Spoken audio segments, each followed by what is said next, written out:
ओम शांति।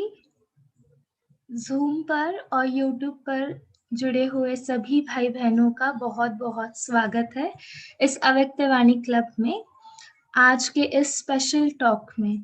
तो आज हमारे साथ आदरणीय भगवान भाई जी मधुबन से जुड़े हुए हैं, जो हमें वर्तमान समय अशरीरी, निराकारी और विदेही स्थिति का अभ्यास कराएंगे। कहते हैं जैसा अन्न वैसा मन, ऐसे ही हर पदार्थों को ईश्वरीय प्रसाद बनाकर हर आत्मा को तृप्त करने वाले आदरणीय राजयोगी भगवान भाई आज अपने शुभ वाणी द्वारा अपने मन और तन दोनों को ईश्वरीय याद से मगन करेंगे। तो ऐसे हमारे आदरणीय भगवान भाई जी का संक्षेप परिचय मैं अर्चना दीदी जी को दरख्वास्त करूंगी कि वो हमें भगवान भाई जी का परिचय दे दें। ओम शांति। ओम शांति। आज हम सभी भाई बहनें बहुत बहुत पद्मा पदम भाग्यशाली है जो मधुबन बेहद घर से हमारे साथ भाई जी जुड़े हुए हैं। और भाई जी के परिचय में मैं कहना चाहूंगी कि भाई जी आप विशेष किचन विभाग में मुख्यालय में अपनी सेवाएं देते हैं। भाई जी आपकी शैक्षणिक योग्यता ITI आपने किया हुआ है। आपका जन्म 1 जून 1965 तड़ेवाड़ी सांगली महाराष्ट्र में साधारण परिवार में हुआ है। आपका ज्ञान में आने का विशेष पाठ रहा है 1982 में रद्दी से एक किताब आपको मिली और वहां से आपको परमात्मा का परिचय मिला। वर्तमान में भाई जी माउंट आबू शांतिवन में अपनी सेवाएं देते हैं और भाई जी ने अपना जीवन 1987 में ईश्वरीय कार्यों में समर्पित किया और भाई जी एक बहुमुखी व्यक्तित्व हमें आपकी ओर से मिला है। आपने बहुत क्षेत्रों में सेवाएं अपनी दी हुई है। आपने ग्राम विकास अभियान, शिव संदेश अभियान, मूल्यनिष्ठ मीडिया अभियान, युवा पद यात्रा, मूल्यनिष्ठ शिक्षा अभियान आदि आदि अभियानों के द्वारा भारत के विभिन्न प्रदेशों में ईश्वरीय संदेश दिया। आपने भारत के 5000 स्कूलों में और 800 जेलों में विभिन्न विषयों पर प्रवचन किए हैं। आपने प्राकृतिक आपदाओं जैसे बाढ़, भूकंप आदि आदि में ईश्वरीय संदेश देने की सेवा की है। आप इस ईश्वरीय विश्वविद्यालय के विभिन्न विंग से जुड़े हैं। आप एक अच्छे लेखक हैं। आपने आज तक 3000 से अधिक विषयों पर लेख लिखे। आपके लेख हिंदी ज्ञानामृत, अंग्रेजी द वर्ल्ड रिन्यूअल, मराठी अमृत कुंभ, उड़िया ज्ञान दर्पण, गुजराती ज्ञान अमृत, तमिल संगम युगी, कन्नड़ा विश्व नवनिर्माण, ऐसे अनेक समाचार पत्रों में भी आपके मार्गदर्शन पर लेख आते हैं। आप अपने सुंदर अक्षरों से स्व उन्नति के लिए पॉइंट्स एवं ईश्वरीय महावाक्य लिखने की सेवा भी करते हैं। आप इंटरनेट के द्वारा विभिन्न साइट में भी आपके लेख आते हैं। आप विभिन्न विषयों जैसे तनाव मुक्त जीवन, क्रोध मुक्त जीवन, सकारात्मक जीवन शैली, योग की विधि, जीवन में नैतिक शिक्षा, संस्कार परिवर्तन, सहनशील जीवन आदि विषयों पर आपने बहुत सुंदर आपका वक्तव्य दिया है। आपने विभिन्न स्थानों पर जैसे रोटरी क्लब, बार एसोसिएशन, विश्वविद्यालय परिसर, railway, school, college, jail, police station आदि स्थानों पर भी ईश्वरीय संदेश दिया है। और भाई जी की एक विशेषता रही है कि भाई जी का नाम इंडिया बुक ऑफ रिकॉर्ड्स में दर्ज हुआ है, क्योंकि भाई जी ने आज तक, जैसे आपको बताया गया कि 5000 स्कूलों में और 800 जेलों में संस्कार परिवर्तन, नैतिक मूल्य और सकारात्मक परिवर्तन पर प्रोग्राम दिए हैं। तो ऐसे विशेष भाई जी आज हमारे साथ जुड़े हुए हैं। तो भाई जी के लिए मैं कहना चाहूंगी, शुक्र करते हैं भगवान से, आज शनिवार है, फूलों का हार नहीं, हमारे दिल के शब्दों का ये सार है। अव्यक्त मुरली क्लब भगवान का घर द्वार है और आज इस ऑनलाइन क्लास में पधारे हुए हमारे विशेष भाई जी मास्टर भगवान भाई जी का स्वागत बारंबार है, स्वागत बारंबार है। आदरणीय भाई जी।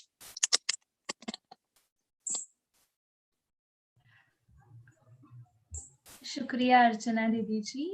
हम 1 मिनट साइलेंस में बैठेंगे, फिर हम मास्टर भगवान भाई जी से सुनेंगे।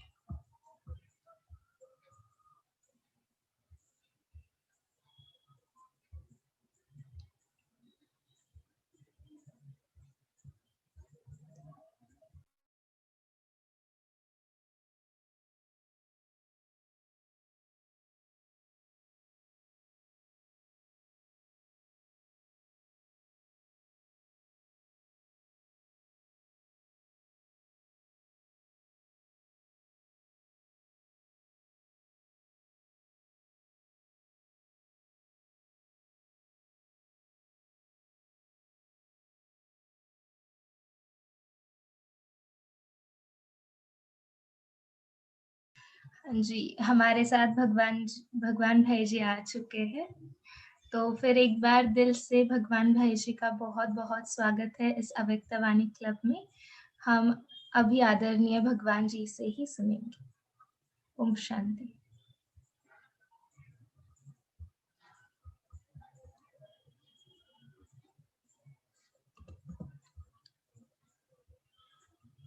भाई जी आपका माइक। हाँ।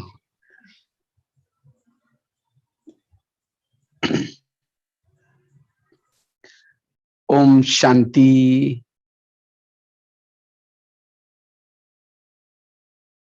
विशेष आज अव्यक्त वाणी क्लब का ग्रुप मुझे बहुत अच्छा लगा। आप लोग सभी अव्यक्त वाणियों की स्टडी कर रहे हैं,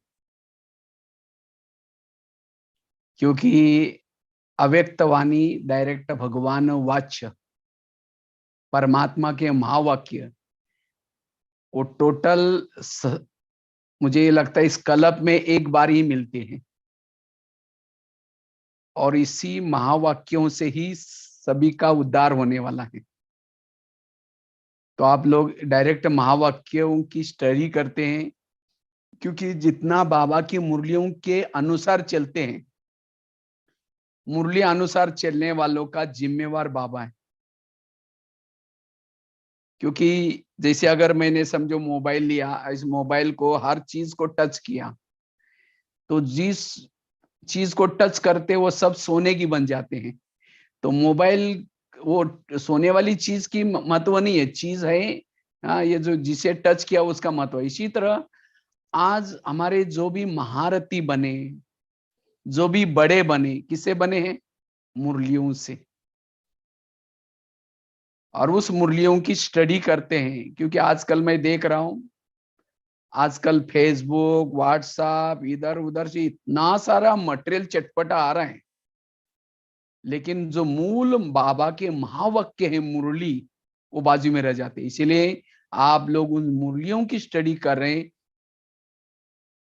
आप लोग बहुत धन्यवाद के पात्र हैं, और उन्हीं को ही सारा दिन चिंतन में लाना है। बाकी तो आज का बहुत सुंदर विषय है। मुझे लगता है मुरलियों में दो शब्द बार बार आते हैं, स्वयं को आत्मा समझो और बाबा को याद करो। तो ये दो शब्द बहुत बार बार आते हैं।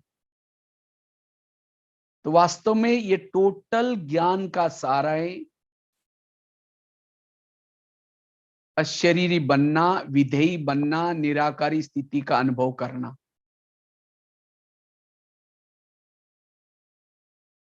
ये टोटल ज्ञान का सार है। क्योंकि इसके बिना हमारे अंदर देवताओं के संस्कार और देवताओं की संस्कृति नहीं आएगी। जितना हम इस निराकारी स्वरूप में, अशरीरी विधेयी स्वरूप में टिकते हैं, जीवन की सभी समस्याओं का समाधान कर सकते हैं।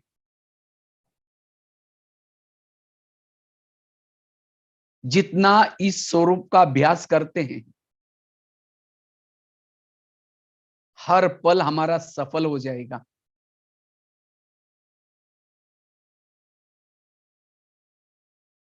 हर पल सफल हो जाएगा। जब हम खुद को भूल जाते हैं, आत्मा के स्वरूप को भूल जाते हैं, तब जीवन में प्रॉब्लम शुरू हो जाता है। इसलिए वर्तमान समय अगर हमें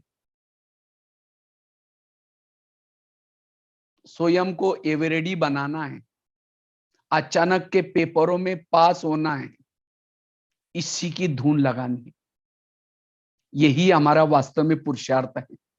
हमारे बाबा ने, ब्रह्मा बाबा ने, हमारे दादियों ने जो पुरुषार्थ किया, ज्ञान का कोई इतना विस्तार नहीं था, केवल मूल अभ्यास, ये आत्मा का अभ्यास।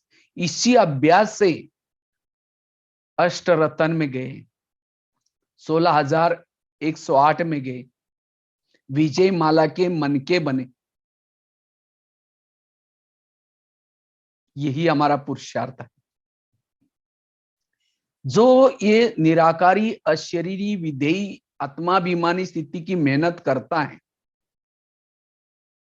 बाकी सारी मेहनतों से छूट सकता है।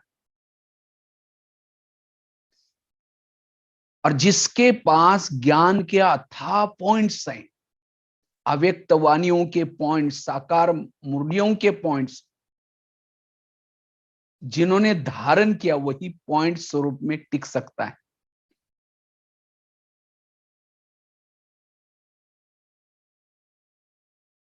क्योंकि अंतिम समय, अब देख रहे समय कैसा आने वाला है।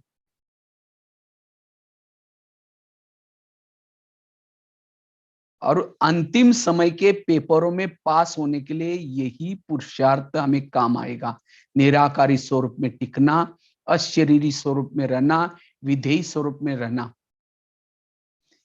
इससे जीवन में आने वाली विभिन्न प्रकार की पेपरों में हम पास हो सकेंगे।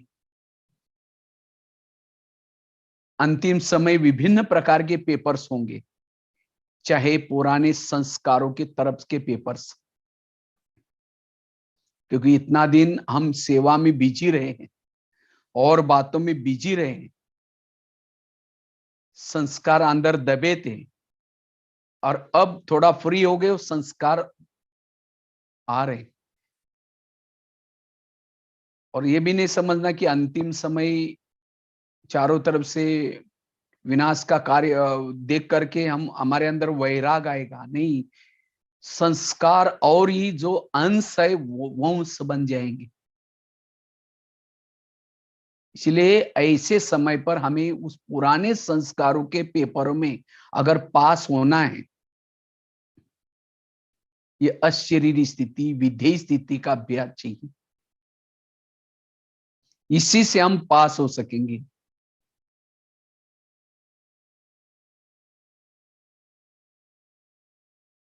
जितना जितना हम इस स्वरूप में टिकते हैं, प्रकृति के तरफ से विभिन्न प्रकार के पेपर्स होंगे। देखा ना, वो उत्तराखंड में अचानक पेपर आया, कोरोना का पेपर आया। इसे अचानक पेपर्स आएंगे, ऐसे पेपर में पास होने के लिए, और वो भी सेकंड के पेपर होंगे, इसलिए बहुत समय का यह निराकारी स्वरूप में, विधेयी स्वरूप में टिकने का पुरुषार्थ चाहिए।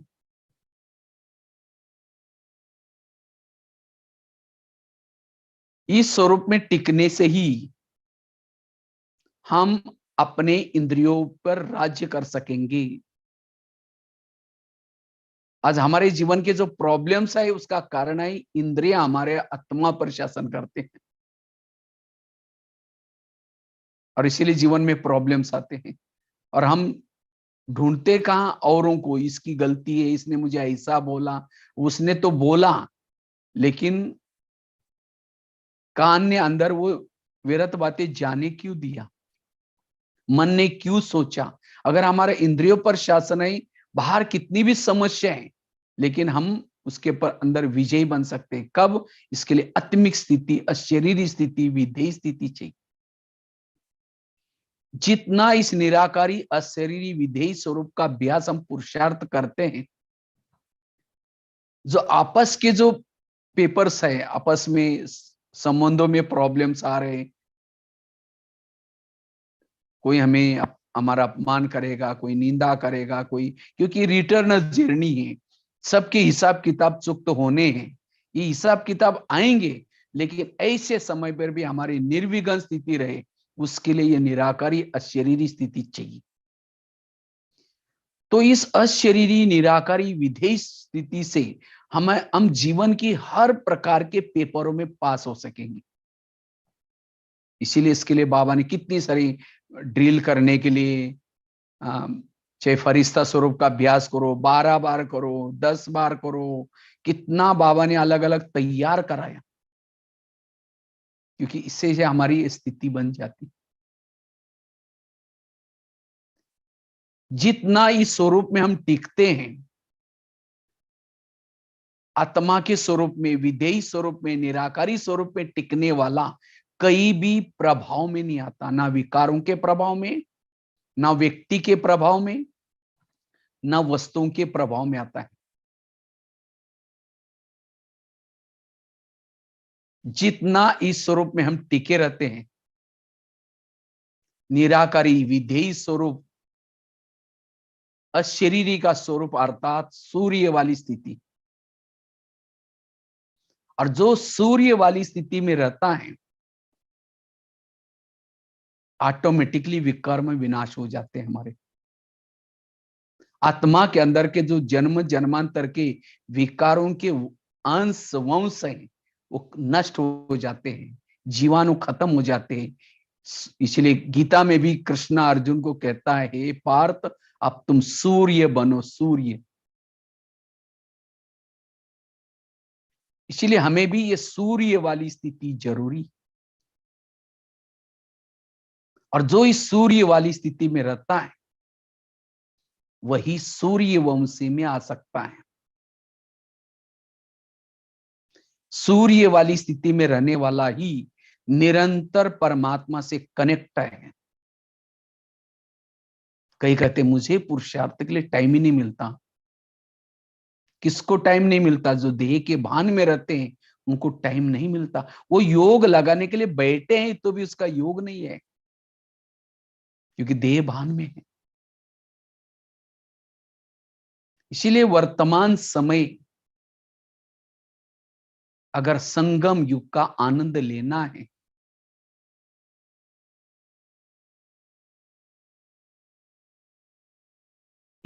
यही एक पुरुषार्थ करना है। इसी से हम तीव्र पुरुषार्थी बन सकते हैं। इतना दिन हमने जो सेवा की, हद वाली सेवा की, प्रदर्शनी लगाई, ज्ञान किसी को सुनाया, कोर्स कराया, लेकिन अब बाबा कहते बच्चे विश्व कल्याणकारी बनो, विश्व की सेवा करो। लेकिन विश्व की सेवा कैसे करें? जितना इस स्वरूप में हम टिके रहते हैं हमारे से सकाश जाएगी, वाइब्रेशन जाएंगी, मनसा सेवा हो जाएगी।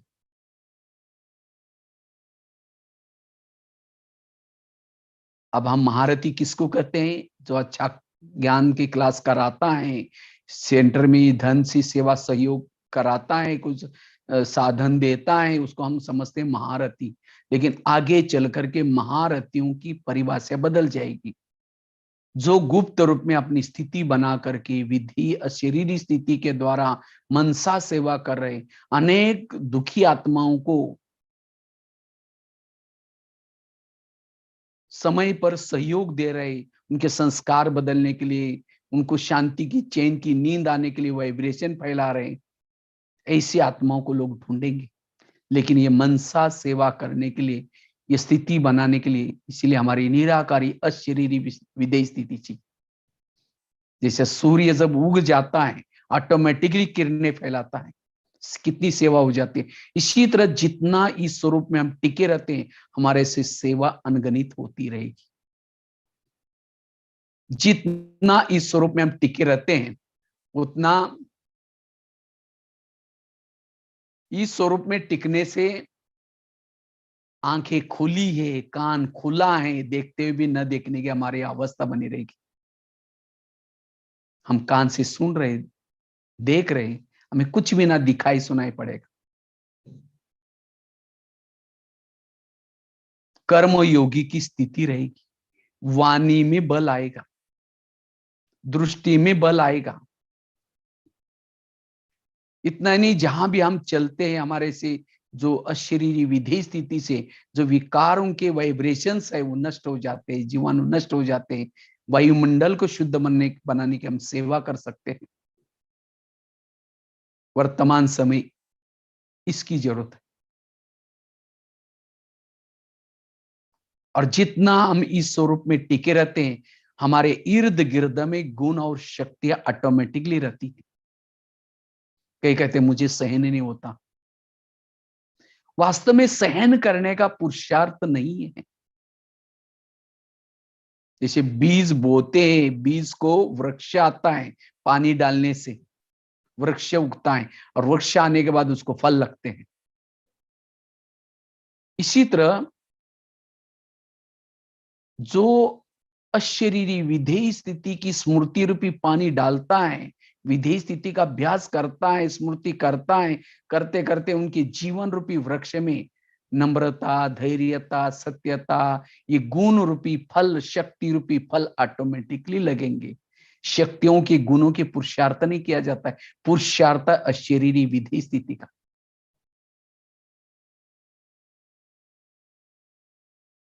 इसलिए जितनी भी वाणी है, इन वाणियों में यही सार है ज्ञान का, चाहे अव्यक्त वाणियों का सार, चाहे साकार मुरलियों का सार। वो अव्यक्त अशरीरी विधेय स्थिति बनाने के लिए क्या प्रॉब्लम्स आते हैं, संकल्प निगेटिव क्यों चलते हैं, फिर शुभ भावना रखो, ये करो, ये सारा विस्तार बाबा ने किया। इतनी सारी मैं मुरलियां पढ़ता हूं, ज्ञान सुनता हूं, तो भी मेरी स्थिति नहीं है, वो मेरा सुनने तक है। इसीलिए उस सुने हुए ज्ञान को सारा दिन हम समय पर अप्लाई करते हैं, तब सहज हमारी वो निराकारी अशरीरी स्थिति रहती। जो बाबा ने हमारे लिए 4 सब्जेक्ट रखे, ज्ञान, योग, धारणा और सेवा। ये 4 सब्जेक्ट भी किसी लिए रखे? ये 4 सब्जेक्ट का भी सार यही है, अशरीरी बनो, विधेयी बनो, क्योंकि इसी से हमारे अंदर देवताओं के संस्कार आने वाले, देवताओं की संस्कृति आने वाली। परम धाम से शिव बाबा क्यों आए? हमें अशरीरी बनाने के लिए आए हैं, हमें विधेयी स्वरूप में टिकाने के लिए आए। ये सतयुग का कलयुग क्यों बना? हम देह भान में धीरे धीरे आए, इसीलिए कलयुग बना। इस कलयुग का सतयुग कब बनेगा? जितना हम निराकारी अशरीरी स्थिति में रहेंगे तब बनेगा। इसीलिए पहला लेसन हमारा यही है और अंत का लेसन भी यही है। और 20 का ज्ञान इस लेसन को पक्का करने के लिए। हम जिस दिन पहले दिन आए थे सेंटर पर, क्या सुना? बच्चे तुम आत्मा। दूसरे दिन भी वही सुना, तुम तो आत्मा तो हो, लेकिन तुम किसकी संतान हो? तुम सर्वशक्तिवान परमात्मा की संतान हो। तीसरी दिन भी क्या सुनाया?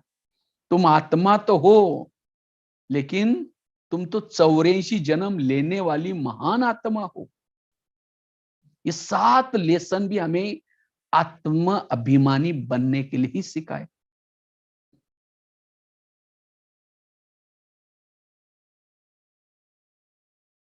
और इस स्थिति में रहने वाला ही एवरेडी आने वाले विकराल विनाश को देखने के लिए, अचल अडोल बनने के लिए ये स्थिति चाहिए। इससे हमारे अंदर एकाग्रता आएगी।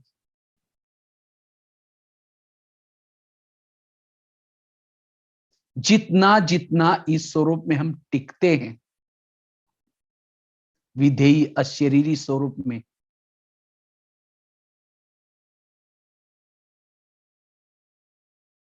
हमारे किए हुए कई जन्मों के विकर्म विनाश तो होते हैं, लेकिन हमारे से कोई भी विकर्म नहीं होंगे। विकर्म से बचने का आधार है यह अशरीरी विधेयी निराकारी स्थिति। मूल अभ्यास जो ब्रह्मा बाबा ने भी शुरू में यही पाठ पक्का किया। हमें कोई नया पुरुषार्थ का प्लान नहीं बनाना है, कोई नया रास्ता खोजना नहीं है। जो हमारे बाबा ने किया, जो हमारे दादियों ने किया, वही पुरुषार्थ हमें करना है। पुरुषार्थ, पुरुष मतलब आत्मा, रत मतलब शरीर। इस शरीर से स्वयं को भिन्न अनुभव करना, यही पुरुषार्थ। कहते आजकल मेरा पुरुषार्थ ढीला चल रहा है। पुरुषार्थ ढीला चल रहा है मतलब मेरा देह भान अनुभव हो रहे हैं। इसलिए इस स्वरूप में टिकना है। जितना जितना इस स्वरूप में हम टिकते हैं, अति इंद्रिय सुख मिलता है। जो हमारी आत्मा जन्म जन्मांतर की उसकी प्यास थी, वो प्यास बुझाने के लिए अशरीरी स्थिति चाहिए। अशरीरी स्थिति से ही अति इंद्रिय सुख मिलता है। और जिसको अति इंद्रिय सुख मिलता है, उसको कोई भी चीजें आकर्षित नहीं कर सकती। जैसे कोई जिलेबी खाता है उसको मुरमुरा दो, कहेगा नहीं नहीं जिलेबी इतनी अच्छी चीज खाए, मुरमुरा नहीं चाहिए। इसी तरह जो अशरीरी स्थिति का अभ्यास करता है, अनुभव करता है, उसको ये विकार संस्कार फीके लगेंगे। कई कहते हैं मुझे ये संस्कार आकर्षित करता है, इसका मतलब जिलेबी की टेस्ट वो निराकारी अशरीरी विधेय की टेस्ट नहीं किया है। इसीलिए वर्तमान समय अनुसार ये अभ्यास बहुत जरूरी,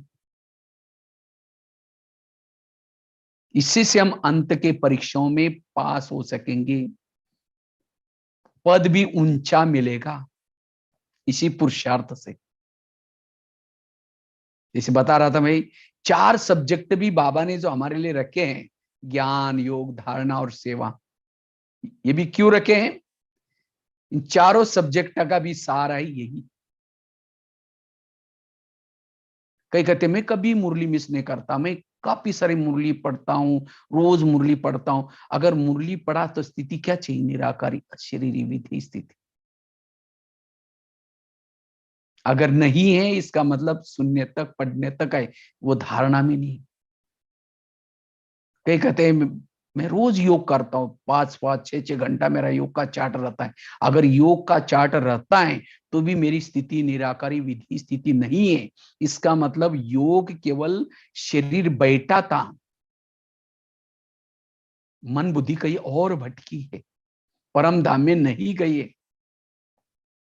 जिसका योग पावरफुल लगा, थोड़ा समय के लिए भी अगर परम धाम में उस परमात्मा के पास मन बुद्धि से गया, वो सारा दिन उसकी आत्मा की बैटरी चार्ज रहेगी, अशरीरी विधेय स्थिति रहेगी।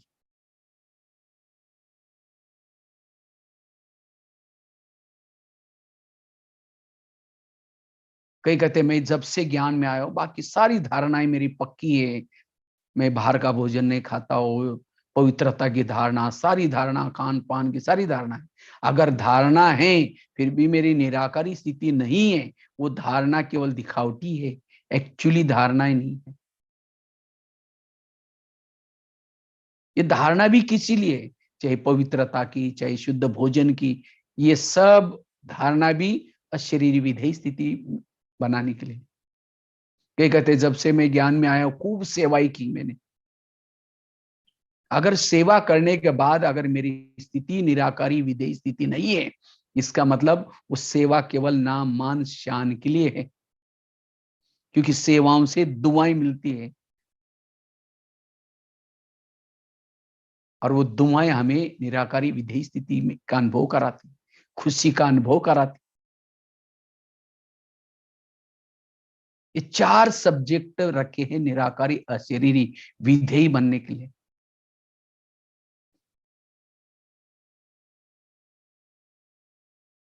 इसलिए इस स्वरूप में टिकने का पुरुषार्थ करना। एक भाई ने मुझे क्वेश्चन पूछा, कहता भाई साहब अगर कोई बर्फ के पास जाएगा तो क्या अनुभव होगा? ठंडी का अनुभव होगा, उसके लिए कोई कमेंट्री करने की जरूरत नहीं, उसके लिए कोई गरीब अमीर कोई भी जाए उसको ठंडी का अनुभव होगा ही। अगर कोई आग के पास जाएगा क्या अनुभव होगा? गर्माहट का अनुभव होगा उसको, उसके लिए भी कोई कमेंट्री करने की जरूरत नहीं, ओ कितना गर्म लग रहा है, कोई भी जाएगा पास तो वो अनुभव। तो ऐसे ही उसने कहा अगर कोई परमात्मा के पास नजदीक जाएगा तो क्या अनुभव होना चाहिए? शक्ति का, शांति का, आनंद का। लेकिन कहता है मैं मधुबन में आया था, डायमंड हॉल में गुलजार दादी के तन में बाबा आया था, 4-5 घंटा बैठा था और कहा कि मैंने जुगाड़ करके इधर उधर बहनों को बोल करके सोफे पर जगह ली थी नजदीक, ताकि अच्छा अनुभव हो जाए। लेकिन कहता है मैं 4-5 घंटा बैठा हूं लेकिन मुझे कोई अनुभव नहीं हुआ। उसको बाबा के लिए थोड़ा डाउट आया, तो मैंने एक छोटा सा एग्जाम्पल उसको दिया। हमने कहा कोई बड़ा सा चुंबक है और उस चुंबक के पास कोई लोहे के टुकड़े डाल दिया तो क्या हो जाएगा? तुरंत खींच लेगा। इसका मतलब चुंबक शक्तिशाली, पावरफुल। लेकिन कुछ लोहे के टुकड़ों को एक कपड़े के बड़े थान के अंदर लपेट लपेट लपेट करके सामने डाल देंगे तो क्या हो जाएगा? हिलेगा भी नहीं। इसका मतलब चुंबक खराब है? चुंबक तो अच्छा है, लेकिन वो लोहे के कपड़ों लोहे के टुकड़े को कपड़े के अंदर लपेट करके डाला है, इसलिए हिलेगा भी नहीं। इसी तरह बाबा भी एक चुंबक है, सर्वशक्तिवान है। अगर बाबा के पास हम देह के भान के कपड़े के अंदर लपेट करके बैठेंगे, देह भान में होकर के बैठेंगे, कोई अनुभव नहीं होगा, ना सुख का, ना शांति का, ना शक्ति का। इसीलिए बाबा कहते बच्चे आत्मा समझ करके फिर बैठो, आत्मा समझ करके याद करो। मधुवन में कोई नए नए को बाबा मिलन में नहीं बिठाते थे। क्यों?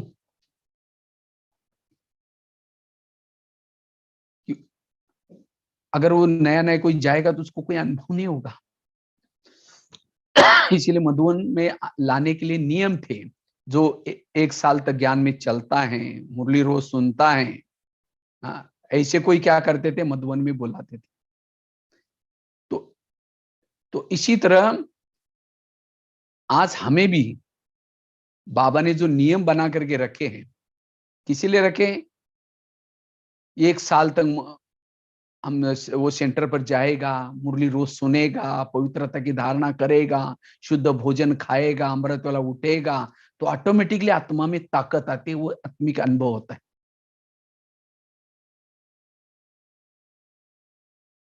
इसलिए परमात्मा की अनुभूति के लिए आत्मा अनुभूति जरूरी है। और इसीलिए सारा ये ज्ञान, संकल्प विकल्प कैसे कम चलाना, ये सारा टोटल ज्ञान है आत्मा अनुभूति के लिए। इसलिए बाबा कहते बच्चे ये पहला लेसन पक्का करो। वर्तमान समय अनुसार ये है पुरुषार्थ। जैसे बीज बोते हैं तो उसके बाद वृक्ष आता है, डाली आते हैं, उसके बाद लास्ट में फिर बीज आता है। इसी तरह आज 80 अभी जो शिवरात्रि मना रहे हैं 85 वाली मना रहे, तो अब यज्ञ की लास्ट में अंतिम समय चल रहा है। अचानक बाबा कहते कुछ ही, तो ऐसे समय पर हमारी ये बीज रूप स्थिति, बिंदु रूप स्थिति हमारी जरूरी है। और तब अंत में आने वाली परीक्षा में हम पास होंगे। और इतना ही नहीं, हमारे अंदर देवताओं के संस्कार आएंगे, हम ऊंच पद प्राप्त कर सकेंगे, संगम युग का भी प्रभु मिलन का आनंद ले सकेंगे, कर्म योगी की स्थिति में रह सकेंगे। इतना ही नहीं, अब सेवा भी बहुत सारी कर सकेंगे। इस स्थिति में रहने से अनगणित प्रकार की सेवाएं कर सकेंगी। अभी बहने मेरा परिचय दे रहे थे, मेरा खुद अपना अनुभव। वैसे तो मैं महाराष्ट्र में सांगली जिले में एक छोटे से गांव में जन्म हुआ। 11 साल तक मैं स्कूल भी नहीं गया था। माँ बाप पढ़े लिखे थे नहीं, बकरी चराते थे। घर में तो 8-8 दिन तो स्नान भी नहीं करते थे। ऐसे परिवार में ड्रामा अनुसार जन्म हुआ। अब 11 साल तक स्कूल नहीं गए थे, खेती बाड़ी में रहते थे। 11 साल के बाद हमारे देखते थे, हमारे खेती से एक रोज बच्चा थैला लटका करके कहीं जाता था। मैं सोचती कहाँ जाता है। एक दिन मैं उसके पीछे पीछे गया, तो स्कूल थी गांव में, तो पहले तो ज्यादा बच्चे नहीं आते थे, एक ही रूम थी, 7 कक्षा बैठती थी, पहले की 2-3, दूसरे की 2-3। तो मैं ही गया, तो टीचर ने कहा पहले क्यों नहीं आया? हमने कहा सर मुझे पता नहीं। कहा कि कोई बात नहीं, कल से आप जाना शुरू किया। टीचर ने पहले दिन 5वीं कक्षा में बिठाया और कहा कि पहली को सुनाएंगे तो भी सुन लेना, दूसरी को सुनाएंगे तो भी सुन लेना। रोज अब जाना शुरू किया। घर वालों ने मना किया, कहाँ जाते आप? हमने कहा स्कूल में। कहा कि आपने पैसा नहीं जाना। मना किया। हमने कहा पैसे नहीं मांगेगा, ऐसे पढ़ूंगा। तो रोज जब जाना शुरू किया, 1 साल के बाद 6वीं में 7वीं की बोर्ड की परीक्षा थी। टीचर ने कहा तुम डायरी पेन नहीं लाते, कल से नहीं आओ। तो सोचे क्या करेंगे। रद्दी से डायरी लाता था, पानी से धुलाई करके, पहले स्याही से लिखते थे, लिखता था। एक दिन आया, उसी रद्दी में एक ब्रह्मा कुमारी का किताब मिला और उसी से मैं करस्पॉन्डेंस से किताब मंगवाई। लंबी कहानी है, मंगवाया और 2 साल ऐसे अभ्यास करते रहे। 10वीं में बोर्ड में फर्स्ट नंबर लिया। फिर IITI का कोर्स करने के लिए वीटा में गया। तो लगभग IITI भी 1 साल पूरा हुआ था। उसके बाद दूसरा साल जब चालू हुआ, तो एक दिन मैंने देखा वो गीत बज रहा था, अब घर जाना है, ऐसे ऐसा कुछ नए गीत बज रहे थे। तो मैं सोचे क्या गीत बज गया, तो वहां गीता भाषा चालू थी, मुरली चल रही थी। तो आईटीआई के हमारे ऊपर ही, तो मुरली चल रहे थे, तो मैंने सोचा मैं अंदर गया, मैं मेरे पास जो ज्ञान है वही तो मैं मुरली जब सुनी, पूरी मुरली आत्मा के ऊपर, बच्चे तुम आत्मा हो, आत्मा भाई भाई हो, आत्मा अभिमानी बनो, ये पूरी मुरली। मैंने सोचा कि शायद यहाँ का मूल अभ्यास यही है। तो उस समय वहां यात्रा लगी थी उस शहर में जहां मैं गया था, विटा में। तो मैं बाहर गया और अपने हाथ पर लिख दिया, वो या मैं आत्मा हूं, यहां लिखा है, इसी हाथ पर भी लिखा। और मैंने कुछ नहीं, ज्ञान में चलने के बाद और कोई पुरुषार्थ नहीं किया। हमने एक आत्मा के ऊपर बहुत, उसके लिए मैंने एक एक घंटे का चार्ट रखा, ग्राफिक चार्ट बनाया, बहुत मेहनत किया, और इसी एक पुरुषार्थ से आज बाबा ने यहां तक पहुंचा है, मधुबन तक। इतना ही नहीं, आज जो सेवाओं का, कहा मैं पहले पुलिस वालों से देकर के डरता था, लेकिन आज खूंखार कैदियों की जाकर के सेवाई करने का मौका मिला। 1200 जेल में लगभग सेवाई की, 12-13 हजार स्कूलों में, वो तो रिकॉर्ड बना था मेरा 2011 में, उसके बाद भी करे। तो कहने का मतलब, अगर हम ये पुरुषार्थ करते हैं, आत्मा का निराकारी स्थिति का सेवाएं भी बहुत, चाहे वाणी की सेवा, चाहे कर्मणा सेवा, हर प्रकार की सेवाएं होगी। इसलिए ये पुरुषार्थ हमें करना है, ये टोटल ज्ञान का सार है। जितना इस स्वरूप में हम टिके रहते हैं, किसी के भी दोष दिखाई नहीं पड़ेंगे, सब अच्छे नजर आएंगे। जीवन में विघन आएंगी, समस्या आएंगी, लेकिन निराकारी शरीरी विधेय स्थिति में रहने वाला वही समस्याओं से भी कुछ सीख लेकर के आगे बढ़ेगा। निराकारी विधेय स्वरूप में रहने वालों को समस्या और प्रॉब्लम उसके लिए वरदान बन जाते हैं, और जो देह भान में रहता है, समस्या और प्रॉब्लम निगेटिव रूप में देखता है, और वही समस्या और प्रॉब्लम उसके लिए श्राप बन सकते हैं, विघन पैदा कर सकते। इसीलिए बाबा कहते बच्चे इस स्वरूप में टिके रहो, आत्मा के स्वरूप में टिके रहो। आत्म अभिमानी स्थिति की महिमा अपरंपार है। जैसे कोई घर में भूत रहता है, अगर भूतों को भगाना है तो क्या करते हैं, लाइट लगा कर रखते हैं। इसी तरह इस शरीर रूपी घर में भी विकारों के भूत घुसे हैं, उन विकारों से विकारों को भगाना है। निराकारी स्थिति का अभ्यास करो, अशरीरी स्थिति में रहने का अभ्यास करो। जो हम है, जो हम आत्मा है, उस स्वरूप में अपने आप को टिकाना। बाबा ने कितनी मेहनत की, मैं आत्मा हूँ, जय शुद्ध आत्मा, ये आत्मा है। एक दिन मैं ऐसे ही गुलजार दादी के पास गया था, जब दिल्ली में था तब की बात है। तो दादी को कहा, दादी जी आप लोग वर्तमान समय अनुसार क्या पुरुषार्थ करें? पुरुषार्थ तो नहीं कहेंगे, लेकिन फिर भी कौन सा अटेंशन दे रहे हैं? तो दादी कहते हैं, मैं यही अटेंशन शुरू से लेकर के देती हूँ, मेरे सामने कोई भी आए वो अशरीरी बन जाए, इसलिए मैं खुद अशरीरी में रहने का पुरुषार्थ करता हूं। देखो दादियों ने यही मेहनत की है, लेकिन हम इसके ऊपर अटेंशन, इसलिए कोई भी मुरली आप उठा लो, कल ही था, आत्माभिमानी बनो, निरहंकारी बनो, हर मुरली में बाबा इसके ऊपर अटेंशन खिंचवाता है, क्योंकि महत्व की चीज है, इसलिए बाबा बार बार रिपीट कराता। और इसी से हम मायाजीत बन सकते हैं। जैसे कोई जानवर है, जानवर से अगर बचना है तो लाइट लेके चलते हैं, इसी तरह ये दुनिया भी एक जंगल है, घना जंगल है, इसके अंदर काम, क्रोध, लोभ, मोह सभी प्रकार के जानवर घूम रहे, और उन्हीं जानवरों से बचने के लिए ये आत्मा की मशाल, आत्मा की लाइट सदा हमारी जलती रहे। आत्म स्वरूप में रहने वाला सदा ही परमात्मा के साथ कंबाइंड है, उसको परम धाम सदा याद है, इसलिए है पुरुषार्थ। लेकिन ये हमारा नेचुरल अवस्था बनी रहे, उसके लिए हम किस बात का अटेंशन रखें? मेरी ये नेचुरल स्थिति बनती रहे, उसका अनुभव करने के लिए मैं कोई क्लास नहीं कर रहा हूं, लेकिन हमने जो बातें अटेंशन रखी, पुरुषार्थ किया, वो बातें मैं आपके साथ शेयर कर। सबसे पहली बात है पवित्रता की धारणा हमारी मजबूत हो। पवित्रता और आत्माभिमानी स्थिति, इसका बहुत गहरा कनेक्शन है। आप कहेंगे क्या कनेक्शन है? क्योंकि जितनी हमारी पवित्रता की धारणा पक्की है,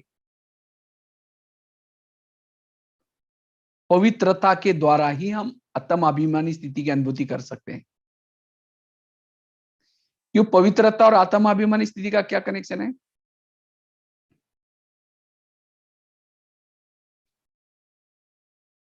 जैसे पहले जमाने में घर में लाइट लगाते थे, दीवा बोलते हैं, महाराष्ट्र में तो दीवा बोलते हैं, दिया भी बोलते हैं।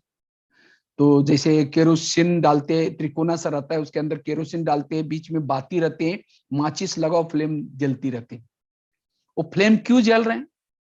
उसके अंदर केरोसिन है। अगर केरोसिन नहीं है तो दीपक नहीं जलेगा। इसी तरह योगी भी एक दिया है, शरीर भी हमारा क्या, एक दीपक है। और इस दीपक के अंदर तेल क्या, अगर योग में बैठे आप चारों तरफ बैकग्राउंड बनाओ तो एक दीपक अनुभव होगा। और ये दीपक के अंदर तेल है पवित्रता। जितनी हमारे अंदर पवित्रता है, सहज आत्मिक स्थिति बनी रहेगी। अगर दिए के अंदर तेल नहीं, माचिस लगाते रहो, दीपक जलेगा ही नहीं। इसलिए जब तक पवित्रता नहीं है तब तक हमारी दीपक नहीं जलेगा। इसीलिए बाबा कहते हैं बच्चे पवित्रता की बीज, मुझे लगता है कल की भी इसी के ऊपर मुरली है, पवित्र। तो ये धारणा बाबा क्यों बनाते हैं? इससे हमारी आत्मिक स्थिति बनेगी। इसीलिए मनसा वाचा कर्मणा संपूर्ण पवित्रता। और केवल पवित्र रहने से भी नहीं चलेगा। समझो दिए के अंदर तेल है लेकिन बीच में बाती नहीं है, माचिस लगाओ, फ्लेम जलेगी नहीं। क्योंकि बाती का काम है नीचे जो तेल फैला हुआ है वो फ्लेम तक पहुंचाना। इसी तरह स्मृति रूपी बाती, सदा स्मृति में रहना। बाबा क्यों कहते हैं मुझे परमधाम में याद करो, मुझे अब घर जाना है, ऊपर जाना है, साइकिल पूरा हुआ, रिटर्न जर्नी है। जितनी स्मृति ऊपर जाने की होंगी उतनी हमारी ऊर्जा ऊपर चलेगी और इससे आत्मा तक पहुंचेगी, इससे आत्मा का दीपक जलेगा। जैसे फ्लेम का भोजन होता है केरोसिन, इसी तरह आत्मा का भोजन, आत्माभिमानी स्थिति का भोजन है पवित्रता की ऊर्जा। जो संपूर्ण पवित्र है, जिसके पास पवित्रता है, उसको कहने की जरूरत नहीं मैं आत्मा हूं, ऑटोमेटिकली आत्माभिमानी स्थिति रहेगी। इसको ही भक्ति मार्ग में कहते हैं ऊर्ध्वगामी, ऊर्जा ऊपर चलती है। और जिसका ध्यान नीचे रहता है, मुझे ये करना है, फलाना करना है किसी व्यक्ति के साथ, तो उसकी ऊर्जा नीचे चलते देह की भान की अनुभूति होगी। इसको कहते हैं अधोगामी। इसलिए पवित्रता से हमारी आत्माभिमानी स्थिति बनेगी, निराकारी विधेय स्वरूप की अनुभूति होगी। दूसरी बात है 7 स्वरूपों का अभ्यास, जिसको बाबा कहते हैं सत्व प्रदान बनो। आत्मा के ओरिजिनल गुण 7 हैं, शांत स्वरूप, आनंद स्वरूप, शक्ति स्वरूप। जितना 7 स्वरूपों में टिके रहेंगे मैंने शुरू में जब ज्ञान में आया था 7 स्वरूपों का अभ्यास किया। एक दिन शांत स्वरूप का अभ्यास, एक दिन शक्ति स्वरूप का अभ्यास, सोमवार के दिन शांत स्वरूप का अभ्यास, मंगलवार के दिन शक्ति स्वरूप का अभ्यास। ये 7 स्वरूपों में टिकने से आप सहज आत्मा की अनुभूति कर सकेंगे। रोज कोई ना कोई एक स्वरूप। इसीलिए 7 स्वरूपों के अभ्यास से हम आत्माभिमानी बन सकते हैं।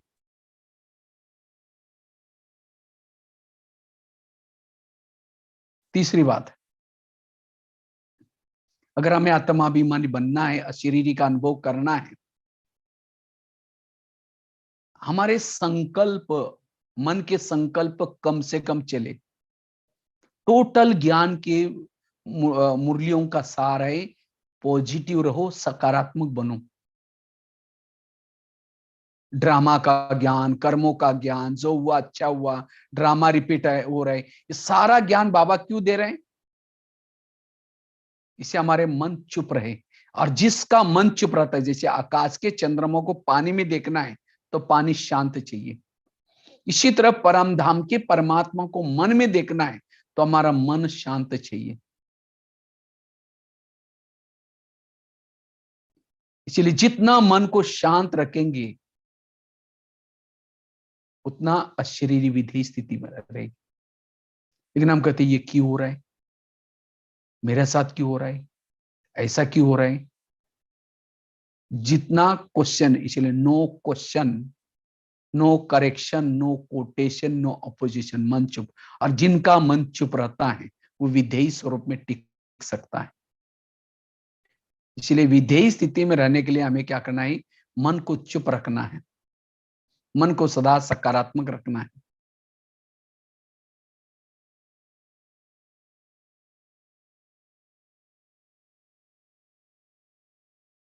ये कर्मों का ज्ञान, क्योंकि हमारे आसपास के जितने भी लोग हैं, कोई हमको देने के लिए, कोई हमारे से लेने के लिए।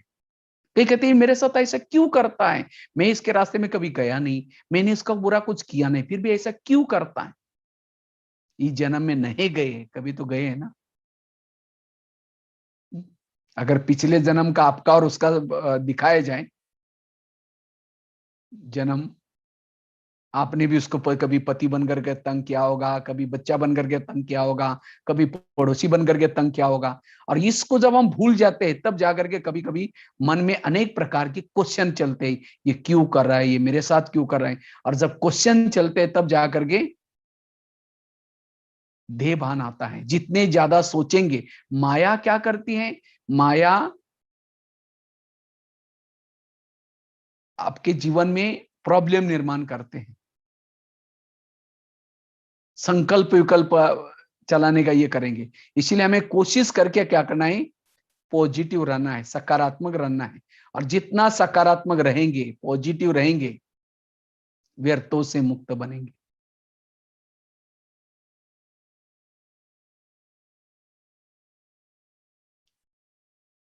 इसीलिए पॉजिटिव बनने के लिए संकल्प कम से कम चलाना। इसका तो बहुत विस्तार है, कभी इसके बारे में अलग से हम टॉपिक लेंगे।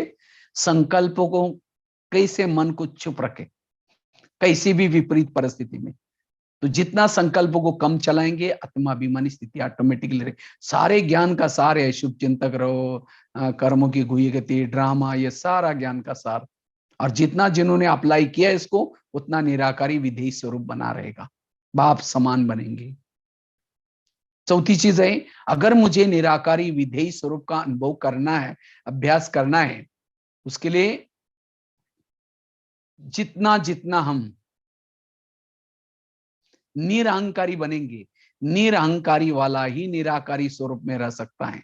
आज निराकारी स्थिति क्यों नहीं आती, क्योंकि कोई ना कोई चलते चलते क्या होता है, अभिमान आता है। कोई कर्तापन का अभिमान आता है, मैंने किया, मैं ऐसा करता हूं, ये करता हूं। और अभिमान आया, अभिमान वाला कभी भी आत्मा के स्वरूप में टिक नहीं सकता। इसीलिए अगर आत्मा का अनुभव करना, अभ्यास करना है, निरहंकारी बनने की जरूरत है। जितने, इसलिए बाबा ने चलते चलते 3 शब्द बताए, बच्चे निराकारी बनो, निर्विकारी बनो, निरहंकारी बनो। और जितना निरहंकारी उतना निराकारी स्थिति बनेगी। वास्तव में हम ज्ञान में जब आते हैं, जैसे मैंने अपना खुद का अनुभव सुनाया था अभी, जब ज्ञान में आते हैं तो बाबा हम आत्माओं का भाग्य बनाने के लिए कई गुण, कला, विशेषता दे देता है। लेकिन जब हम उन गुण और कलाओं के द्वारा जब हमारी महिमा होती है, मान शान मिलता है, तो दाता को हम भूल जाते हैं। हमारे गुण और विशेषता प्रभु की देन है।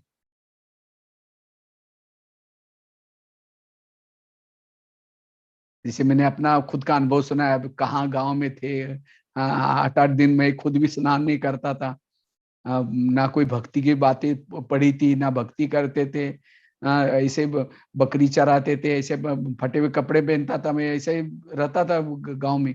लेकिन आज बाबा ने इतनी सारी, जब इतना ही नहीं, जब मैं ज्ञान में आया था शुरू शुरू में, जिस सेंटर पर मैं होता था, बहन जी मुझे मधुबन में जाना है, वो बहने कहते तुम जाकर के क्या करोगे, तुमको कुछ आता ही नहीं। सच में मेरे को कुछ नहीं आता था।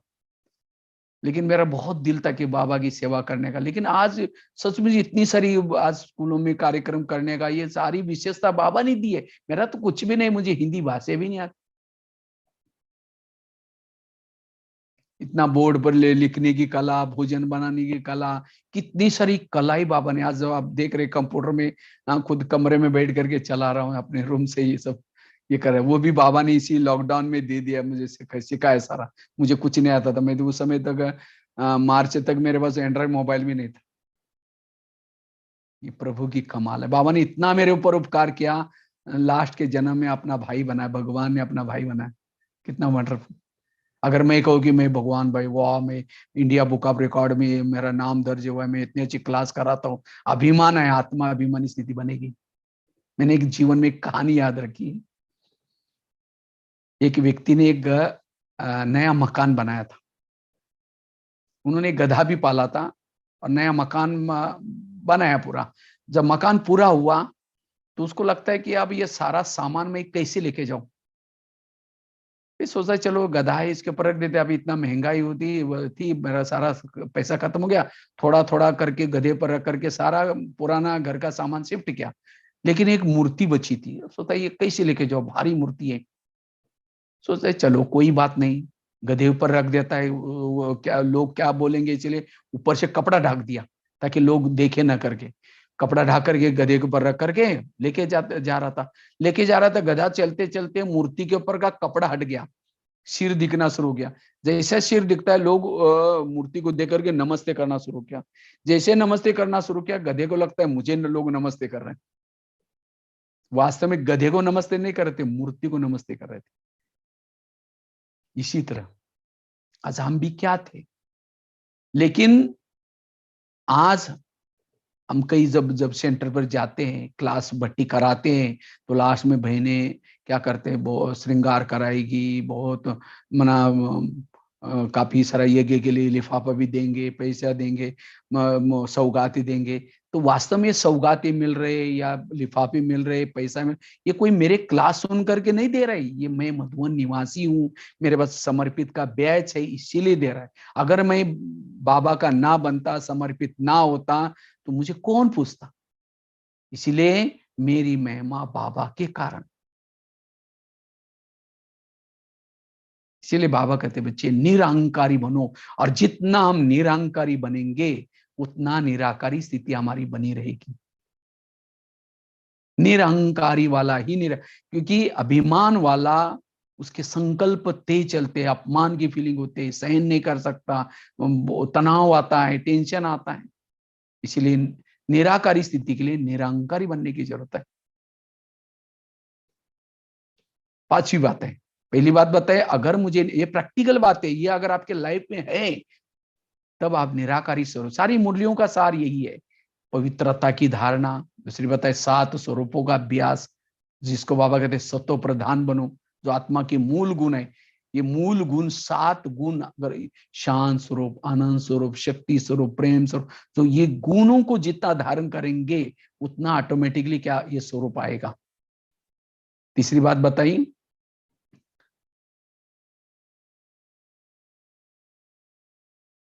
अगर पवित्रता की धारणा, पहली बताई पवित्रता की धारणा, 7 स्वरूपों का अभ्यास, उसके बाद बात बताए संकल्पों को कम चलाना, चौथी बात है निरांकारी स्थिति, पांचवी बात है अगर मुझे निराकारी शरीरी विधेय स्थिति का अभ्यास करना है, उसके लिए सारा दिन अपनी इंद्रियों पर शासन रखना है। रोज कर्मेंद्रिय का दरबार लगाना है। कोई भी कर्मेंद्रिय श्रीमत के विरुद्ध काम ना करे। अभी भी जस्ट हमने अटलांटा में, अमेरिका में पढ़ता है अटलांटा, तो वहां क्लास था इसी के ऊपर पूरा 1 घंटे का। कैसे बाबा कहते बच्चे दरबार लगा दो, तो कैसे हमें इंद्रियों का रोज दरबार लगाना है।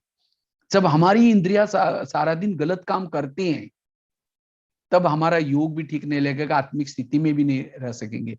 इसलिए सारा दिन हमें रोज सवेरे मॉर्निंग में इंद्रियों का दरबार लगाना है, इंद्रियों से हमें बातें करनी है।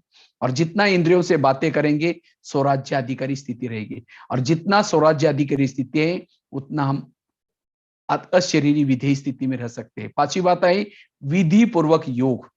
जितना आप योग को विधि पूर्वक करेंगे जैसे आजकल मोबाइल की बैटरी चार्ज करते हैं, मोबाइल को कैसे चार्ज करते हैं, उसको प्लग के बाद लाकर रखते हैं, दोनों तारे डालते हैं, स्विच चालू करते हैं, तब बैटरी चार्ज हो जाते हैं। इसी तरह आत्मा की भी बैटरी को चार्ज करने के लिए विधि पूर्वक योग। अगर मेरी निराकारी विधेय स्थिति नहीं रहती, इसका मतलब मेरे योग की विधि में कोई प्रॉब्लम है। भले शरीर बैठता है लेकिन मन क्यों नहीं जाता, बुद्धि क्यों नहीं जाती? बुद्धि का काम है विजन क्रिएट करना, दृश्य। और जब तक बुद्धि के सामने दृश्य नहीं होगा, क्योंकि जहां और दृश्य होगा उस निगेटिव मन में विचार चलते हैं। हमें परमधाम का, बाबा का दृश्य नजर आए। बुद्धि एक नेत्र है, बुद्धि एक कैमरा है, बुद्धि एक गाय है, मन उसका बछड़ा है, मन टीवी है। इसीलिए विधि पूर्वक योग, ये भी 1 घंटे का अच्छा क्लास है, कभी देखेंगे, करेंगे उसके पर कैसे हम विधि से योग करने से हम सहज ही क्या कर सकेंगे। विधि से योग करने से हम आत्माभिमानी स्थिति में रह सकते हैं, विधि पूर्वक। छठी बात है सोमानु के अभ्यास। जितना सोमानु के अभ्यास करेंगे तो सहज हम आत्मिक स्वरूप में रह सकेंगे। आत्मिक स्वरूप का अनुभव करने के लिए सोमानु के अभ्यास, बाबा ने बहुत सारे सोमान दिए। तुम मास्टर सर्वशक्तिवान हो, विजयी रतन हो, कितनी सारी बाबा ने सोमान। जितना सोमान में रहेंगे अंतरिक्ष शक्तियां जागृत हो जाएंगी और इसे सहज हम आत्मिक स्थिति का अभ्यास कर सकेंगे, अनुभव कर सकेंगे। सोमानों के अभ्यास, वैसे तो बहुत सारी बातें हैं। लास्ट की एक प्रैक्टिकल बात आपको सुना करके पूरा करता हूँ। बहनों ने कहा था 9:30 बजे पूरा करना, फिर 10-5 मिनट हम थोड़ा सा आपस में चर्चा भी करेंगे। तो बता रहा था सोमानों के अभ्यास, उसके बाद अलग अलग प्रकार के अभ्यास। जैसे मैंने शुरू में एक अभ्यास किया था, बाबा ने पहले मुरली में कहा था कि बच्चे तुम आत्मा हो, शरीर तुम्हारी गाड़ी है, आत्मा तुम्हारा ड्राइवर है। जैसे लौकिक में गाड़ी का ड्राइवर क्या करता है, गाड़ी को गैरेज में लगाता है और सोने के लिए कहाँ जाता है, अपने घर में जाता है। इसी तरह शरीर की गाड़ी को हमें क्या करना है, रोज गैरेज में लगा करके सोने के लिए कहाँ जाना है, बाबा के पास जाना है। तो शरीर हमारी गाड़ी है, हम आत्मा उसका ड्राइवर है। तो जितना इसका अभ्यास करते हैं, जैसे गाड़ी का ड्राइवर गाड़ी को गैरेज में लगाता है, लॉक करता है, कवर ढक करके फिर बाद में ऊपर चला जाता है, इसी तरह हमें भी क्या करना है, अपने शरीर की गाड़ी को गैरेज में लगा करके सोने के लिए बाबा के पास ऊपर जाना है। तो इस तरह से अगर ये गाड़ी का भी अभ्यास पुरुषार्थ करेंगे तब भी हम आत्मिक स्थिति में रह सकेंगे। तो आत्मिक स्थिति में रहने के लिए शरीर को गाड़ी समझना है और रोज इसको गैरेज में लगा करके बेड पर रख करके बेडशीट कंबल डाल करके गाड़ी को नमस्ते करो, ऊपर जाकर के बाबा को समाचार सुनाओ और बाबा के पास जाकर के सो जाओ। तो सहज हमें लगेगा शरीर का अलग है, मैं आत्मा अलग हूँ। इस तरह से ही आत्मा का अभ्यास करने के लिए कुछ बातें मैंने आपको शेयर की, क्योंकि टाइम कम था, फिर भी जो हमने अभ्यास किया इसकी बहुत जरूरत है। इसी से हम, अगर हमने बहुत कुछ किया लेकिन हम आत्मा का अभ्यास नहीं किया तो हम अंत में हार जाएंगे, विकार। क्योंकि आगे चल करके माया और ये नया नया प्रकार का स्वरूप लाएगी, देह भान में लाएगी। देह भान से जो जैसे राम और रावण का युद्ध चलता है, राम क्या करता है, रावण का एक सिर काटता है, फिर दूसरा काटता है, फिर तीसरा काटता है, रावण नहीं मरता। विभीषण आता है और उसके कान में एक बात सुनाता है राम के, कहता है ये ऐसा नहीं मरेगा, उसके नाभि में तीर लगाओ। और जब नाभि में तीर लगा, रावण क्या हो गया, मर गया। इसी तरह हम भी रावण को मारने में लगे, कोई 2 साल, कोई 4 साल, गले काट देते हैं लेकिन दोबारा वो गले जुड़ जाते हैं। क्यों? देह भान रूपी नाभि में तीर नहीं लगाया। इसलिए जब तक देह भान को नहीं भूलेंगे तब तक हम देह भान को नहीं छोड़ेंगे, तब तक आत्मा का अनुभव नहीं कर सकेंगे। इसलिए जो भी अभी समय मिला है, इसी समय पर क्या करना है, हमें देह भान को खत्म करने का पुरुषार्थ करना है और इसी पुरुषार्थ के द्वारा हम विजय बन सकेंगे। ये है वर्तमान समय अनुसार पुरुषार्थ। ठीक है, बाकी कुछ रोरवान भी करना है, इसीलिए टाइम बचा कर रखा है। ओम शांति। तो क्या क्या बताया, एक तो आत्म अभिमानी का महत्व बताया, ये तो मैंने शॉर्ट में बताया लेकिन बहुत सारा इसका महत्व है। आत्म अभिमानी स्थिति की महिमा अपरंपार है। अगर आपके अंदर कोई संस्कार है नहीं बदलता है, प्रॉब्लम है नहीं छूटता, ये आत्म अभिमानी स्थिति का पुरुषार्थ करो, कोई भी प्रकार की समस्या आपका समाधान में बदल सकती है। संस्कारों को बदल सकेंगे, स्थिति अच्छी बन सकेंगे। योग अगर नहीं लगता तो आप आत्मा का अभ्यास करो कुछ दिन, अपने आप योग भी लगेगा। सारी समस्याओं का समाधान है आत्मिक स्थिति का अभ्यास। इसलिए आत्मा और उसके लिए एक तो बताए, पहली बात बताई पवित्रता की धारणा, दूसरी बात बताई 7 स्वरूपों का अभ्यास, तीसरी बात बताई संकल्प को कम से कम पॉजिटिव चलाना, कम चलाना, और चौथी बात बताई निरहंकारी स्थिति, पांचवी बात बताई विधि पूर्वक योग, छठी बात बताई सोमानों के अभ्यास, स्वराज्याधिकारी स्थिति एक बात बताई थी, और साथ में रोज अपने शरीर रूपी गाड़ी को गैरेज में लगा करके सोने के लिए कहा। मधुवन निवासी से भी भाग्यशाली वो है जो परमधाम निवासी बनकर के रहते हैं। तो आप सभी भी कहीं भी रहते हो, हम भी यहाँ से कहाँ जाते हैं, ऊपर जाते हैं, तो आप लोग भी जरूर ऊपर बाबा के पास आकर के सोना अव्यक्त होतन में मन बुद्धि से, और रोज ऐसे ऊपर से गाड़ी में आए, गाड़ी चलाई, उसके बाद फिर वापिस अपने धाम में चले गए। तो ऐसे हमें बार बार जाने आने की प्रैक्टिस करनी है, अशरीरी का अभ्यास करना है। तो इसलिए अशरीरी के अभ्यास से ही हम तीव्र पुरुषार्थ कर सकते हैं। ठीक है, ओम शांति, ओम शांति। ओम शांति। शुक्रिया भाई जी, हाँ जी। बहुत बहुत शुक्रिया। अभी किसी के कोई क्वेश्चंस है तो वो हैंड रेस कर सकते हैं। कोई भाई जी से कुछ क्वेश्चन पूछना चाहते हैं? हाँ जी, नीलू बहन, जल्दी जल्दी करके पूछेंगे सभी को चांस, और चैट विंडो पर भी आप क्वेश्चंस डाल सकते हैं अपने। ओम शांति। जी नीलू बहन, आप पूछिए क्वेश्चन। हाँ जी, भाई जी के से मुझे 2 प्रश्न पूछने हैं।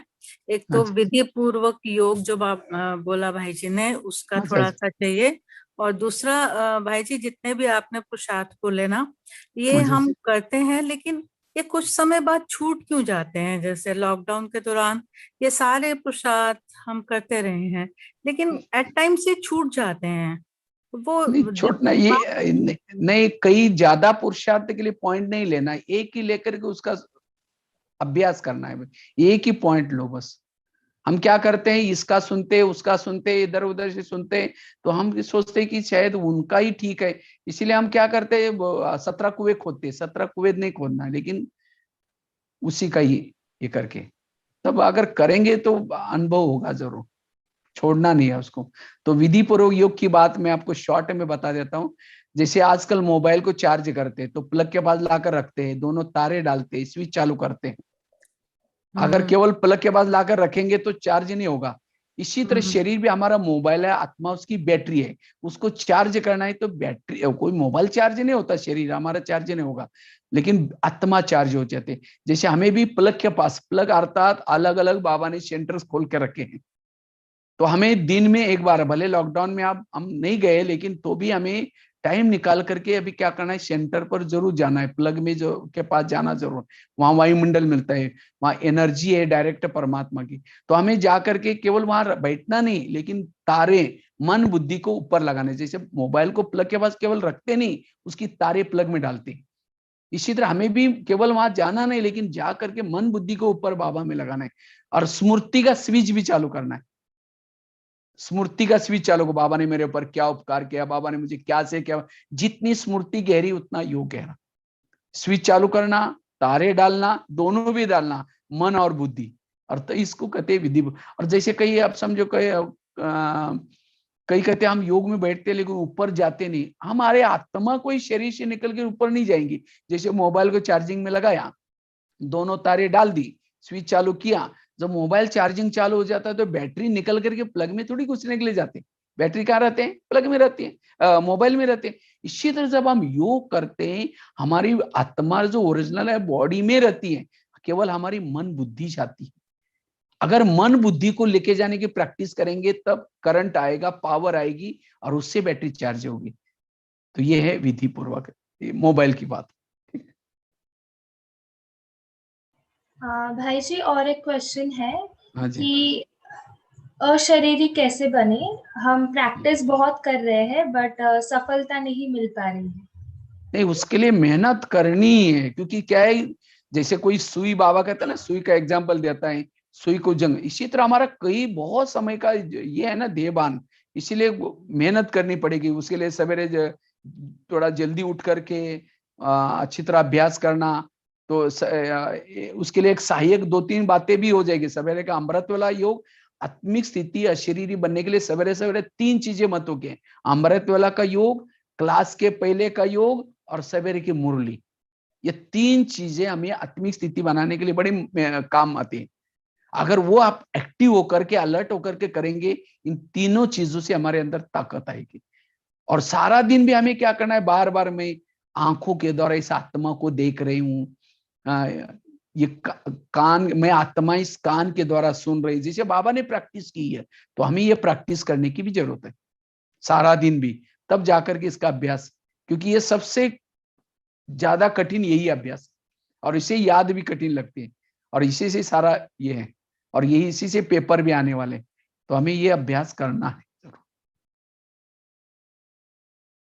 जी शुक्रिया भाई जी। बाबाज एंजल, आप अपना क्वेश्चन पूछ सकते हैं।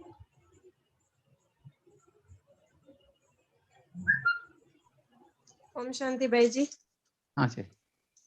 हम कर्म करते हैं ना तो बाबा की याद भूल जाती है, पहले से डिसाइड करते हैं कि आज ये कर्म करेंगे तो नहीं, उसका कारण क्या है, वो कर्मों में हम क्यों भूल जाते हैं, कर्मों में हम आत्मा है ये भूल जाते हैं, इसीलिए कर्मों में बाबा भूल जाता है। अगर आपकी योग 2 प्रकार का है, एक तो बैठक योग, दूसरा कर्म योग। हमारा जितना बैठक योग अच्छा है उतना कर्म योग, अगर आपको कर्मों में भूल जाते हैं, मतलब आज सवेरे जब योग कर रहे थे बैठ करके, वो ठीक नहीं लगा था आपका, आप केवल बैठे थे योग, इसीलिए आप कर्मों में बिल्कुल, कर्म अलग और आप अलग हो गए। इसीलिए आप बैठ करके अच्छी तरह पावरफुल योग करना है, तब आपका कर्मों में अपने आप चलेगा योग। ठीक है, इसीलिए कर्म बैठक योग में आप जो जो टाइम बाबा ने दिया है, एक तो रोज हमारा बैठक योग 2-3 घंटा तो चाहिए बैठ करके, और जो बैठ करके योग करता है उसकी थोड़ी आत्मिक स्थिति बनती है, वो आत्मा का सुख मिलता है, तो फिर वो जो सुख लिए हैं वो सुख उसको बार बार कर्मों में भी खींचेगा, उसको कर्म में लिप्त नहीं होगा, वो साक्षी होकर के कर्म करेगा, वो कर्म अपने तरफ। अब वो योग ठीक नहीं है, एक आधा घंटा किया, वो भी झुटका लगाते हुए किया, फिर वो सारा दिन देह के बांध में रहेंगे, बाबा अलग और कर्म आप अलग रहेंगे, फिर ये रहता है। इसीलिए बैठक योग को पावरफुल बनाने का पुरुषार्थ पहले।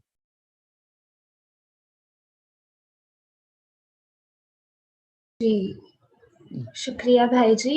यूट्यूब पर भी क्वेश्चंस आए हैं कि अच्छा। पूछ रहे हैं कि बीमारी में बाबा को याद नहीं कर पाते हैं, क्या करें?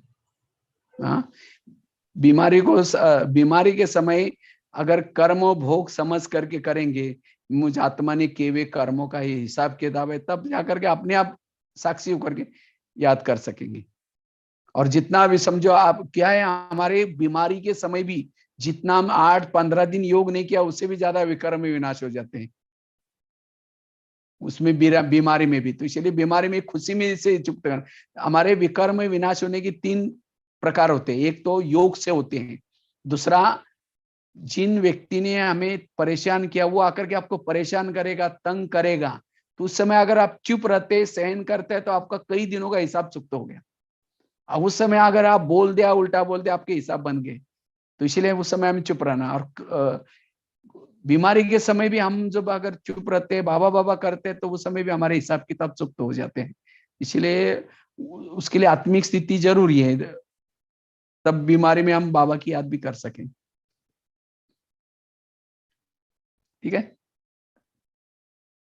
जी भाई जी। और एक लास्ट क्वेश्चन यूट्यूब से ही लेंगे हम कि योग करते वक्त जी भारी हो जाता है तो आत्मा इस देह में जैसे फंस जाती है, उड़ नहीं पाती है, तो उसमें भी फंस जाती है देह में ही, तो क्या हाँ, करें? कारण है ना, वो ज्ञान की नशिया नहीं है, सारा दिन संकल्प बहुत ज्यादा चले हैं, निगेटिव सोचा है, उसके कारण फिर ये प्रॉब्लम आते हैं। तो सारा दिन हमें क्या करना है, हर बात में समझो किसी ने गाली भी दी, क्या सोचो, अच्छा इसका बहुत दिन का बाकी था, आज पूरा हो गया, चुप तो हो गया, ये समझ करके उसका निगेटिव, क्योंकि सारा दिन जितना हम निगेटिव सोचते हैं उतना देह में फंस जाते हैं, भारी बन जाते हैं। जी इसीलिए सारा दिन हमें उसका ध्यान रखना थोड़ा सा। जी। और मनसा सेवा के लिए विधि वर्तमान समय के लिए कौन सी है? मनसा क्या पूछा है? मनसा सेवा के लिए विधि वर्तमान समय क्या है इसके लिए? मनसा सेवा से अगर हम बाबा से ले लेते हैं, बाबा से शक्ति आ रहे हैं, जैसे आईना होता है ना, समझो बाहर अगर सूरज निकला है और घर के अंदर उसका उजड़ा को लेके जाना है तो क्या करते हैं, एक आईना रखते हैं। तो इसी तरह बाबा से किरणें आ रहे हैं, मेरे ऊपर पड़ रहे हैं और यहाँ से ग्लोब में फैल रहे हैं। बस यही मनसा सेवा की सहज विधि है। बाबा मेरे ऊपर डाल रहे हैं और मेरे से बहते हुए संसार में जा रहे हैं। शुद्ध इसमें से जो जो लोग जाएंगे, प्रकृति शुद्ध होती जाएंगी। इस तरह से अभ्यास करना है। जी भाई जी। तो फिर एक बार बहुत बहुत शुक्रिया। जैसे भाई हाँ जी बोलिए। हाँ, मनसा सेवा के लिए किसी से भी हमारा स्वार्थ ना हो। मैं देखता हूँ मैं जब रहता हूँ ना यहाँ नीचे शांतिवन में, जहाँ सूरज भाई रहते हैं उसके बाजू भी है मेरा रूम पहला स्टार्टिंग में। आजकल तो माताएं वगैरह जो जाते हैं, कभी भाई सूरज भाई ने होता है तो मेरे से कभी बात करते हैं, बोला भाई जी मेरा बच्चों में बहुत प्रॉब्लम है, मेरा पति का ऐसा है। अपने लिए कुछ नहीं होता है सारा। मेरे एक तो माता जी कहते मेरे भैंस को दूध नहीं आते है, मेरे को कुछ सामान लेके जाना है, माना ऐसे ऐसे क्वेश्चन होते हैं। वो ऐसे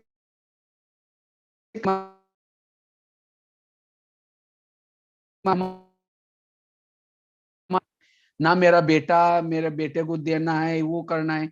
जब हम करते तो बेहद में करेंगे तब जाकर के सफल हो जाते हो।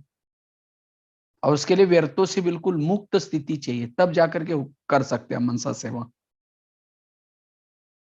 उसके लिए हमारी स्थिति बिल्कुल सारा दिन लाइट चाहिए, माइट चाहिए, कोई भी प्रकार के अंदर से संकल्प विकल्प ना चले, तब जाकर के मनसा सेवा पहुंच सकते हैं। ठीक है जी भाई जी, आपने आपका इतना अमूल्य समय दिया उसके लिए बहुत बहुत शुक्रिया। चलो धन्यवाद जी। और आपसे फिर से मुलाकात जरूर होगी इस ड्रामा में। हाँ जी। और जो हमारे साथ नई भाई बहनें जुड़े हुए हैं, तो ये अव्यक्तवाणी क्लब है जो शाम को 9 से पौने 10 बजे तक अव्यक्तवाणी मुरली हम रीड करते हैं सभी ग्रुप में। और सुबह भी 5 से पौने 6 बजे तक मुरली रीड की जाती है। तो जो भी चाहते हैं तो इस ग्रुप में ज्वाइन हो सकते हैं। और हमारे फिर एक बार आदरणीय भाई जी का बहुत बहुत शुक्रिया और आप सभी भाई बहनों का भी शुक्रिया। 2 मिनट बाबा को याद करके इस मीटिंग को एंड करते हैं। ओम शांति।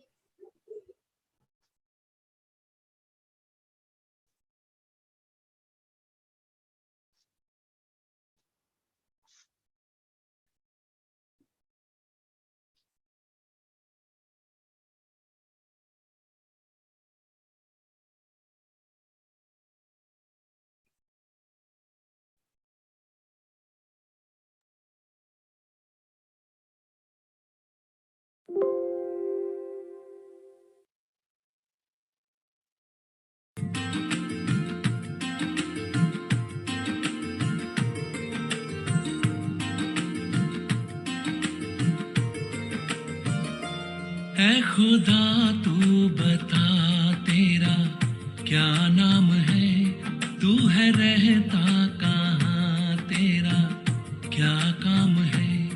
ऐ खुदा तू बता तेरा क्या नाम है, तू है रहता कहाँ, तेरा क्या काम है।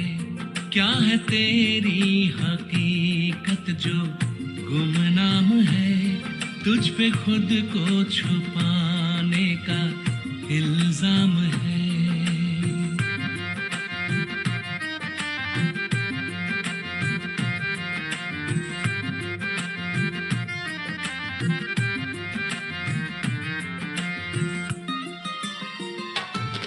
तूने दुनिया बनाई क्यों, मकसद बता। तूने दुनिया बनाई क्यों, मकसद बता। रूहें इसमें बसाई क्यों, मतलब जता। रूहें इसमें बसाई क्यों, मतलब जता। तेरे जलवों से रोशन ज़मीं आसमां, क्यों किसी को नजर तू ना आता यहाँ। तेरी पर्दा नशीनी का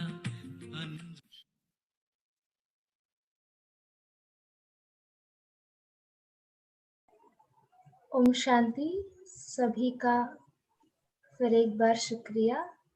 सभी को शुभ रात्रि। धन्यवाद।